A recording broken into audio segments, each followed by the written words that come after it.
I'm working with startups. They might have just, raised $1 That could be million. the problem. So yeah. Right. That could be the problem. Yeah. And the startups may have some problems, but I've also worked with startups who have given me a lot of money too. Yeah. It's when you are able to help solve a big problem, they will find money. Yeah.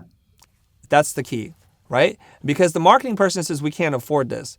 The CEO, the big decision maker, will say, we will find money to afford this. Yeah. And that's a big difference. Okay, so for example, right now, if you're helping them to develop the UI, the UX, or whatever it is that you wind up making for them, what if you had the conversation to say, like, the biggest problem right now is we're going to run out of runway in 3 months. Our burn rate's too high. We need to raise an additional round, like Series C or whatever, and we need to raise $20 million. Well, if I told you I can help you raise the $20 million, what would that be worth to you? Exactly. Yeah. So we're talking about using that big creative brain of yours to solve very different kinds of problems than you are solving today. Now, I want to address the thing that you were talking about with me in that clients do come to us wanting deliverables. We make a lot of shiny things, and so they call us up. We need you to make a video for us, or we need you to help us rebrand. That's just the beginning of the conversation. That's not the end.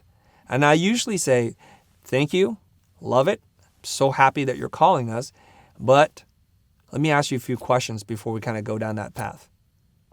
And that is in the diagnostic phase that I'm able to create value for them, surface problems, and value to me, and it's backed up by a lot of other people write about this, is to tell them something they didn't know. But I still think that I can't sell it to my current client base. They just don't have the money for it. You can't sell to people without the money. Or so you think. Really?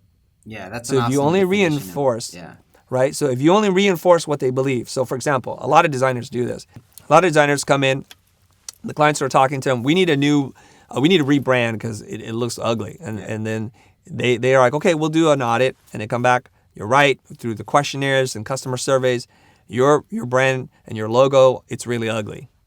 You've not created any value for them because they came to you knowing that. So now you're going to compete on price because you haven't added anything to the conversation.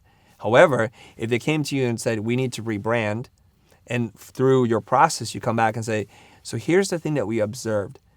We're not getting a lot of customer traffic between 2 and 5. If we helped you to figure out a business model to bring people into your place of business from 2 to 5, I think we can generate, according to what you've told us before, $4 million of new business a year. Is that a problem worth solving? They're like, hell yeah, let's focus on that then. Then you've told them something they didn't know. Yeah. And that's the critical part. That was really that was like mind-blowing. I'm learning a lot. You're telling me stuff that I didn't know. And so you're adding value, dude.